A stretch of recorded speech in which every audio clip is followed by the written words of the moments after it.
Hey, this is Dave DeCamp from antiwar.com. This is anti-war news for Tuesday, September 10th, 2024.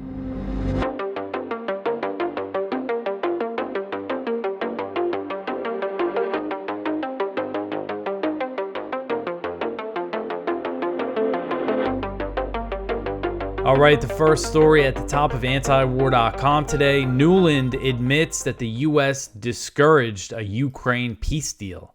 So former U.S. State Department official Victoria Nuland has acknowledged that the U.S.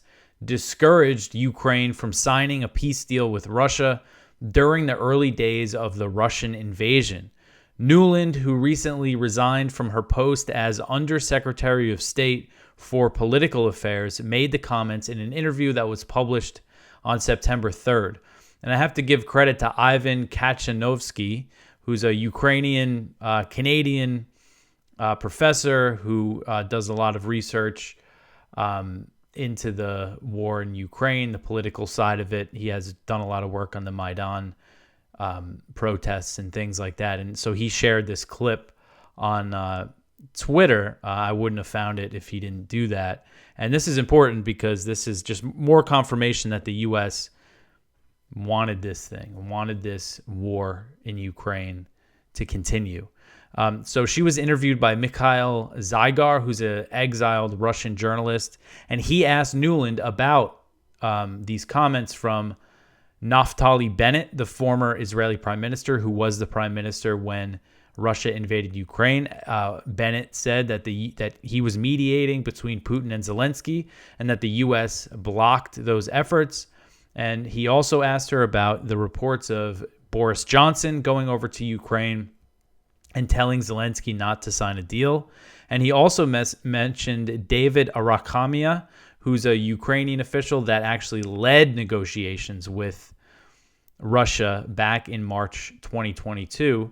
And he said last year that there was a real peace deal on the table and that Russia's main demand was neutrality. So there's all this evidence, confirmation from all sides that there was a real peace deal on the table and that it was discouraged by the U.S. And this is just more confirmation from Nuland, who was a very high-level official in the State Department at the time, notorious Russia hawk, notorious for her involvement in the 2014 coup in Kiev. This whole interview is very interesting. I linked to the YouTube interview in the story and also put in the clip.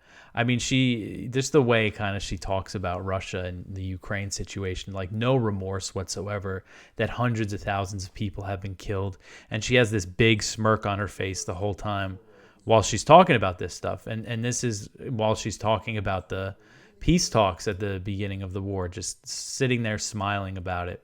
So anyway, she was asked about this stuff, about all this evidence that a deal was on the table, and she answered. So she claimed that the U.S. first took a hands-off approach to these negotiations that were going on between Ukraine and Russia. And again, we're talking about March and April of 2022, so the very early days of the invasion. She said that it wasn't until relatively late in the game that the Ukrainians started seeking the advice of the U.S. and its allies. She said, quote, "The Ukrainians began asking for advice on where this thing was going, and it became clear to us and the Brits, clear to others, that Putin's main condition was buried in an annex to this document that they were working on. And it included limits on the precise kinds of weapon systems that Ukraine could have after the deal," end quote. She said the deal would make Ukraine neutered as a military force and said there was no similar constraints on the Russian military. She said, quote, "People inside Ukraine and people outside Ukraine started asking questions about whether this was a good deal, and it was at that point that it fell apart," end quote. So some of the background on this that you probably already know. I mentioned the Boris Johnson thing. I like to lay out the timeline with this because it just goes to show what I think the U.S. had in mind when this thing first started. So you had the in-person talks in Istanbul in March 2022, where there was apparently some sort of breakthrough, and then there was follow-on virtual talks. And on April 9th, 2022, according to Ukrainska Pravda, which first reported this, Boris Johnson visited Kiev and told Zelensky that even if Ukraine was ready to sign a deal, the collective West was not. And then this was confirmed by Arakamia. I might be pronouncing his name wrong. I should have double-checked. So the Ukrainian official who led the negotiations, he said, again, this was last year in 2023 that he confirmed this. He said Boris Johnson visited Ukraine and, quote, said that we would not sign anything with them at all and let's just fight, end quote. So this was on April 20th, 2022. So 11 days after Boris Johnson was in Kiev, Turkey's foreign minister at the time said that Turkey thought a deal could be reached following the Istanbul talks, but then it got the impression that some NATO members wanted to prolong the war to weaken Russia. So Turkey's foreign minister said, quote, after the talks in Istanbul, we did not think that the war would take this long. But following the NATO foreign ministers meeting, it was the impression that there are those within the NATO member states that want the war to continue, let the war continue, and Russia gets weaker. They don't care much about the situation in Ukraine, end quote. So again, that's a NATO country that hosted the talks saying that. That was on April 20th. On April 25th, 2022, Secretary of Defense Lloyd Austin said that one of the U.S.'s goals in Ukraine was to weaken Russia. So basically confirming what the Turks were saying at the time. And, there's a lot of ifs, there's a lot of possibilities about this peace deal. Some details weren't worked out. Essentially, as far as I understand it, the outline was Russia would withdraw from the territory that it captured following the February invasion. They wouldn't, with the exception of the areas of Donetsk and Luhansk that were controlled by the self-declared republics. Russia would not give up Crimea. They would settle those issues at a later date, potentially in a meeting between Zelensky and Putin. And there were things about Ukraine's demilitarization, constraints on its military. It's worth pointing out that the Ukrainian negotiators said that the main Russian condition was neutrality. Ukraine agreed to renounce any plans to join NATO. The one thing that I think there was that was a big sticking point was the security guarantees. Ukraine was seeking security guarantees from the U.S., the U.K., but also under this outline, Russia and China would also be involved in those security guarantees. So what those security guarantees were wasn't exactly clear, and that wasn't worked out. And again, you had the U.S. and the U.K. didn't want to sign those guarantees. So there was still some things not worked out. But the fact is, when this war started, instead of encouraging the diplomatic process, the U.S. was saying, nah, it's a bad deal. We're going to give you all these weapons. We want to weaken Russia. That's what this is about for us. Should be one of the biggest scandals of the Biden administration. Maybe when the history is written, it will be remembered as that. But you think about all the hundreds of thousands of Ukrainians who are dead, all the people who have died in this thing, and it could have ended right in the beginning. And of course, Ukraine had they say that they didn't trust Russia and everything to sign the deal. And I'm sure that they had their reasons not to trust Russia, but they would have been a lot more likely to trust Russia if they didn't have the U.S. and NATO whispering in their ear and telling them, don't sign a deal, fight. I mean, it's just, again, should be such a big scandal. All right, the next one here, Germany's Scholz calls for push toward peace in Ukraine. So on Sunday, German Chancellor Olaf Scholz called for a diplomatic push toward peace in Ukraine and said that he and Zelensky agreed that Russia should attend a future peace summit. Scholz said, quote, I believe that now is the time to discuss how to arrive at peace from this state of war, indeed at a faster pace. There will certainly be a further peace conference, and the president and I agree that it must be one with Russia present, end quote. Scholz's comments mark a rare call for peace in Ukraine from a leader of a NATO country. Hungarian Prime Minister Viktor Orban, of course, has been calling for negotiations and an end to the fighting. pretty much all along, but he's been out of step with other NATO and European countries.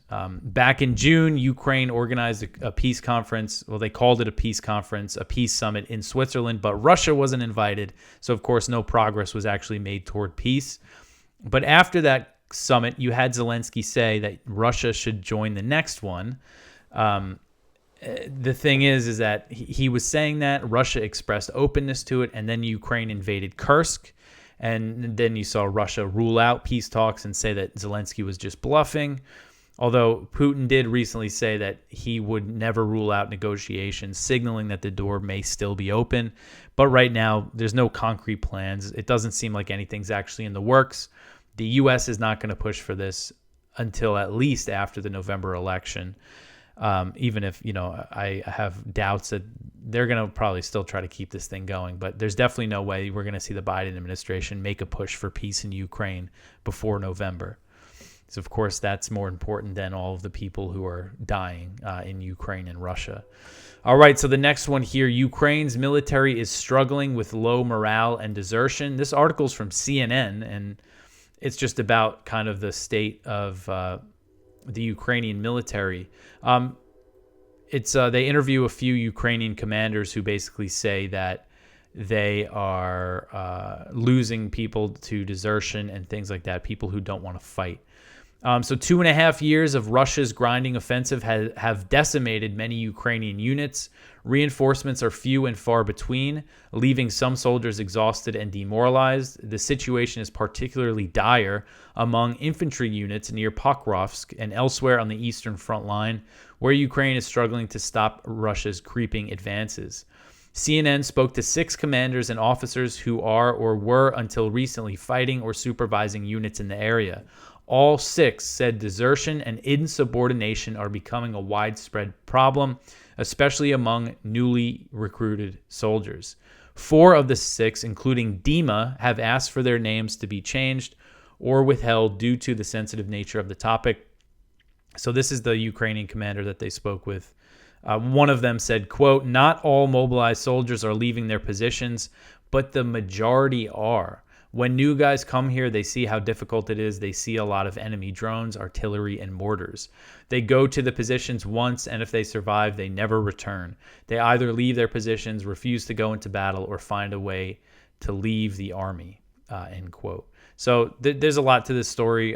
If you want to go give it a read, just a really sad situation for the people that are being thrown into this war. All right, so I want to mention our sponsor for today's show, and that is the Expat Money Summit. So that is being hosted by Mikkel Thorup, who is the host of the Expat Money Show and a highly sought-after expat consultant. He's a fan of antiwar.com. I did his show last year, and this is being put on from October 7th to the 11th. And I know there are a few expats who listen to this show. I'm sure there are people who listen to this show who are interested in potentially moving out of the country or finding a plan B, a place that you could fall back on. Like I mentioned, my family, since my wife's Australian, we could always move to Australia if we want. It's kind of nice knowing that we have that. And that's one of the things that you could learn about at the summit is the different countries that, where it could be easier for you to get a passport. Also learn about diversifying your finances offshore to preserve your wealth and liberty. Also lots of geopolitics because that is important for expats and people who move around the world. And if you want a VIP ticket, you could click the link and get $100 off, or you could go to expatmoneysummit.com and put in the code anti-war. And with that, you'll get access to a lot of VIP panels, including one that I'll be doing on the risk of World War III. But if you want your free ticket, just go to expatmoneysummit.com. Speakers include Dr. Ron Paul, Doug Casey, Scott Horton, Tom Woods, Mark Faber, Tom Luongo, and many more. So expatmoneysummit.com. All right, to get back into the news here. The next one, 40 killed in Israeli strikes on the al-Mawasi camp. So I'm recording this Monday night before midnight, and this just broke a couple hours ago, that at least 40 Palestinians were killed and 60 were injured by Israeli strikes on the al-Mawasi camp in southern Gaza early Tuesday morning. And a Gaza civil defense official told this to AFP. So Israel has designated this camp as a so-called safe zone, but it has been repeatedly targeted by the Israeli military since then. We've seen multiple strikes on this so-called humanitarian zone. According to Al Jazeera, Gaza's civil defense, which is responsible for emergency and rescue services, said the strike hit 20 tents sheltering displaced Palestinians, and local sources said that the Israeli missiles left craters up to 9 meters deep. The Israeli military claimed the strike targeted significant members of Hamas, but offered no evidence for the claim and has so far not released any names of the people that it claimed to have targeted. According to Reuters, Gaza's civil defense said the dead included women and children, but they have yet to release a breakdown of the casualties. A Gaza civil defense official said, quote, "Our teams are still moving out martyrs and wounded from the targeted area. It looks like a new Israeli massacre," end quote. So again, don't have too many details on this right now, but it's just another horrific massacre. The next one here, Israeli forces kill 16 more Palestinians in the Gaza Strip. So this is based on the update that Gaza's health ministry put out on Monday. So this was before the strike on al-Mawasi. And they said that Israel killed another 16 Palestinians in the previous 24-hour period. I know, this sounds dark, but, I see a number like 16 and I say, hey, at least it's less than 20, because we saw a lot of days where it was in the 40s pretty consistently. 16 is still a lot of people to be killed, but it just goes through my mind when I read this stuff every day. So according to the health ministry, this 16 brought the total death toll to 40,988. And of course, the strike on al-Mawasi will bring that over 41,000. And that does not include the estimated 10,000 people who are missing and presumed dead under the rubble in Gaza, or it also doesn't include indirect deaths. Israeli strikes were reported across Gaza, including several attacks on the Nusret refugee camp. So this was Sunday night into Monday. And I had put in this video from the Anadolu agency, which is a Turkish news agency. And this is just a scene in a Gaza hospital after a strike in Nusret. You see this child being taken out of an ambulance. Looks like he could be 2 years old maybe. And he has what looks like a splint on his left arm.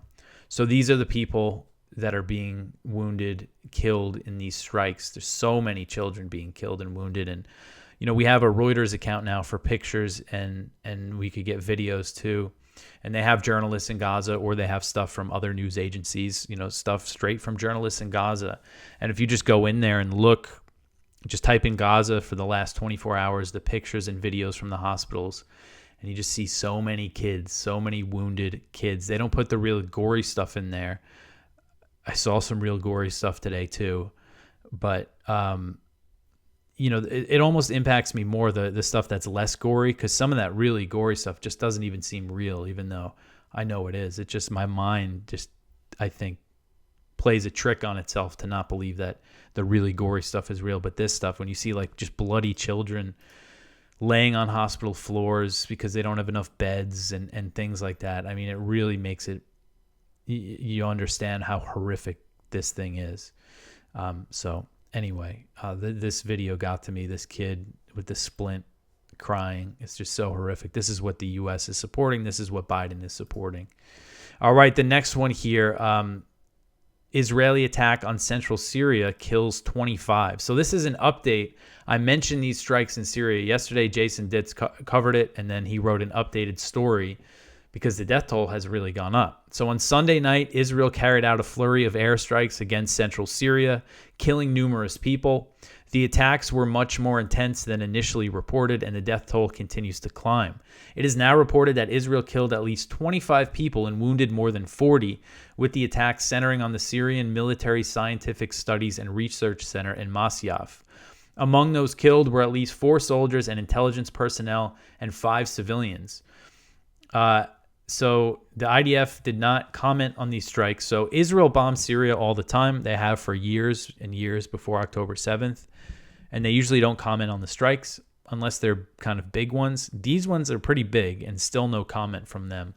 usually the Israeli strikes, the casualties are not this high. So this is a significant Israeli attack on Syria. We don't get any details from it. People just don't care when it's Syrians being killed. I mean, it's just so, it gets such little attention before October 7th and even now with everything else going on. This is a big attack. All right, so the next one here, CENTCOM chief visits Israel to discuss Iran and Lebanon. So General Michael Eric Kurilla, the head of U.S. Central Command, is visiting Israel as the U.S. and Israeli militaries are still coordinating on the potential for an Iranian reprisal attack in response to the Israeli killing of Hamas's political chief Ismail Haniyeh in Tehran. So the Israeli military said Monday that Kurilla met with Israeli Defense Forces Chief of Staff General Herzi Halevi. The IDF wrote, quote, "The general's visit focuses on current threats with an emphasis on threats from Lebanon and Iran in the northern arena," end quote. Kurilla also visited northern Israel and met with the head of the IDF's Northern Command, and the IDF said that they presented him with their operational plans for Lebanon. Not clear if that means some sort of escalation or just the continued airstrikes that Israel's been launching. So we had Israel and Hezbollah exchange a heavy round of fire on October 25th, if you remember that. That appeared to be the heaviest, Hezbollah attack and Israeli airstrikes since October 7th. Both sides kind of claimed victory, and since then, they have continued to trade fire. Israeli airstrikes just killed 3 paramedics in southern Lebanon over the weekend, but there have been no moves toward a full-blown war. We still see lots of threats from Israeli officials, but we haven't seen anything real big escalation. And of course, the U.S. has given Israel strong backing against Hezbollah, has deployed additional warships and warplanes to the region for the purpose of defending Israel if the situation escalates or if Iran launches an attack on Israel. The U.S. has also stepped up weapon shipments to Israel in the wake of the Haniyeh assassination, which occurred on July 31st. So I saw this from Israel's Channel 13. They reported that the U.S. has told Israel that it can't keep these additional naval assets in the Middle East forever and that they would eventually need to be brought back to the U.S. All right, so the next one here, Israel's Smotrich vows to prevent a Palestinian state. So this article is from the Palestine Chronicle. So Israeli Finance Minister Bezalel Smotrich has said he is working to grant 500,000 illegal Jewish settlers in the occupied West Bank the same rights of every citizen in Israel. He said on X, quote, "My life's mission is to build the land of Israel and thwart the establishment of a Palestinian state that would endanger the state of Israel. It's not political, it's national and existential," end quote. He added, quote, "I will continue with all my strength to allow the 500,000 settlers who are on the front line and under fire to enjoy the same rights of every citizen in Israel and to establish facts on the ground that will prevent the establishment of a Palestinian state," end quote. And this is something that has been going on for decades now, the expansion of settlements, which are those facts on the ground that make, a two-state solution not really realistic anymore. And this is significant when you hear this from Smotrich. It's not a surprise to hear him say that. What's significant is that he's not just the finance minister. He also has a minister position in the defense ministry that basically makes him in charge of the expansion of West Bank settlements. And we've seen last month, Smotrich launched a campaign to illegally annex 3% of the so-called Area B in the occupied West Bank, entailing the expulsion of Palestinians and destruction of all structures in the area. So we're seeing him advance settlements, land grabs, and this is all happening now with these big Israeli escalations in military operations in the West Bank and an increase in settler terrorist attacks against the Palestinians. They just want to steal their homes and land. All right, so the next one here, Jordan's tribes fear West Bank expulsions aimed at destabilizing the kingdom. This one is from Middle East Eye. Jordan's tribes have expressed fears that Israel's near-daily assaults on the occupied West Bank and publicly announced plans to forcibly expel Palestinians are part of an Israeli plot to transform Jordan into a Palestinian state and destabilize the Hashemite kingdom. Late last month, Israel launched its biggest military operation in the occupied West Bank since the Second Intifada, with hundreds of Israeli soldiers attacking the cities of Jenin, Tulkarm, and Tubas. For 10 days, Israeli forces laid siege to Jenin and its refugee camp, killing dozens of Palestinians and destroying critical infrastructure. While Israel pulled out of Jenin on Friday, Israel's military denied that it is ending operations across the West Bank, where nearly 3 million Palestinians live under Israeli military rule. The raids have sent tensions running high in neighboring Jordan, which shares a border with Israel in the West Bank. I've never been to the West Bank, but I've been to Jordan, and I went to the Jordan River, the site where they believe Jesus was baptized. It's right on the Jordan River, and you could see right across, there's a big watchtower with an Israeli flag, and you could see the Israeli soldiers. So, it's like right there, not a very wide river. So Jordan's foreign minister, Ayman Safadi, warned last week that any attempt by Israel to displace Palestinians to Jordanian territory would be considered a declaration of war. Safadi's comments came after Israel's foreign minister said that his country needed to address the threat in the occupied West Bank, exactly how they deal with Gaza. So this is kind of a long story, but basically I wanted to run this because there is the risk of, if there is an expulsion, they're going to go into Jordan, and there's a lot of Palestinians in Jordan. And we saw that Jordanian kill 3 Israeli security guards at one of the border crossings the other day. So Jordan, it's a place that has the potential to kind of things to really explode if this turns into like another Nakba. Might see some real resistance come from the Jordanian side of the border, which is something that they've been, Jordan has been trying to avoid. That's kind of been its whole thing that it's focused on is not the country not destabilizing because of all the Palestinians there and the situation in Israel and the West Bank.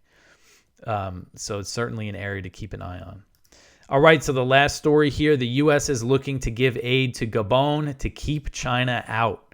So the U.S. is working on a military and economic aid package for Gabon as part of a deal to keep the Chinese military out of the African nation. This was reported by Bloomberg on Friday. So sources told Bloomberg that the agreement would include training Gabon's special forces and $5 million in funding for the country's democratic transition. The report did not say how much the U.S. is willing to spend on the military assistance. So there was just a coup in Gabon. The U.S. suspended some of its aid to Gabon last year following a coup that ousted Ali Bongo, the country's president since 2009. So the Bongo family ruled over Gabon for decades. Before Ali was president, his father, Omar Bongo, had ruled since 1967. So I don't know much about Gabon. I just know that family was in power and they were overthrown last summer. And now the U.S. wants to give them some military aid. And this new aid package for Gabon has not been finalized, and it's expected to be unveiled when Brice Oligui Nguema, who is a military officer acting as Gabon's transitional president, so basically the leader of the post-coup government, he's visiting Washington at the end of September or in early October, and the U.S. is expected to announce some new military aid for him. U.S. military officials have been warning for years that China is seeking to establish a military base on Africa's Atlantic coast. I'm not sure how legitimate those warnings are, if China is really looking to do that. China does have a naval base in Djibouti on the east coast of Africa, and that was China's first foreign military base. The U.S. has about 750 to 800 military bases worldwide, including many near China. But sources told Bloomberg that a Chinese base on the Atlantic Ocean is a red line for the U.S., even though, Gabon is far. It's on the equator, so it's very far from the U.S., but still, it's a red line for the U.S. So this is the idea here. Give them some military aid, essentially a bribe to not let China establish a military presence. U.S. officials say that China is looking to establish some sort of naval training facility for their military here. But China does have other ways. The way that China has expanded its influence in Africa has been through the funding infrastructure projects and things like that. And the U.S. has also tried to push back on that stuff, of course. But it's interesting to see kind of the dynamic, the difference in China's approach to Africa and the U.S. The U.S. has all these military bases and drone bases, and China is focusing on, building roads and things like that. All right, so that is it for the news for today. Please go check out our Viewpoints. One from Norman Solomon, 60 years after LBJ's Daisy ad, the silence on nuclear war is dangerous. One from Ted Galen Carpenter, pro-war lobby attacks Russian influencers. One from Joseph Solis Mullen, democratization as regime preservation. I don't know why I couldn't pronounce that, but he's talking about Taiwan, when Taiwan democratized in the 80s after being a military dictatorship. One from M. Reza Benem, on the front line of resistance, the woman of Palestine. One from Mark Episkopis, Ukraine's Kursk incursion is a two-edged sword. So please go check all of that out. Check out our blog. Lots of content at antiwar.com for you to go read, even if you listen to this show. So please go check all that out. That is it for me for today. You could always support us by sharing this show. Tell your friends about antiwar.com. Like, subscribe, follow us on social media, comment. All that stuff helps out. I will be back tomorrow with some more news. Thanks for listening.